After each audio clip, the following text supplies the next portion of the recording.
Oi gente, eu sou o Rafa Torres, estou aqui hoje de volta para começar mais um vídeo para vocês. E é o seguinte, no vídeo de hoje eu estou em Joinville, Santa Catarina, e vou levar vocês comigo para conhecer uma cidade que promete ser a queridinha de muita gente. Eu estou falando de São Francisco do Sul, uma cidade histórica.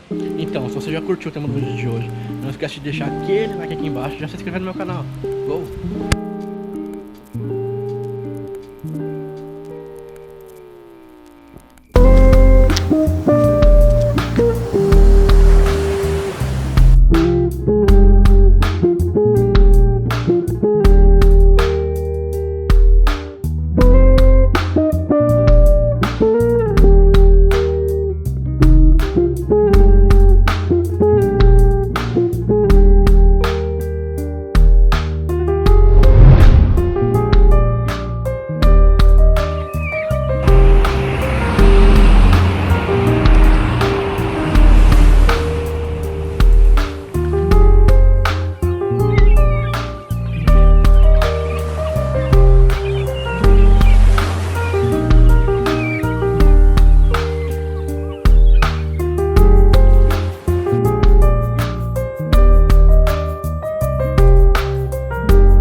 Agora sim eu estou protegido do sol.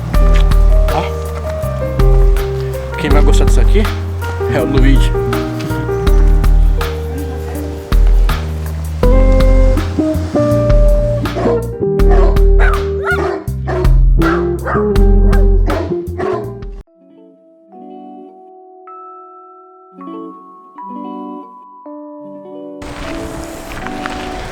Eu acabei de chegar no mirante da Enseada. A subida são 226 degraus, mas vale muito a pena cada degrau. Olha isso aqui.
Gente, esse é o fim de mais uma viagem, de mais uma trip, de mais uma aventura.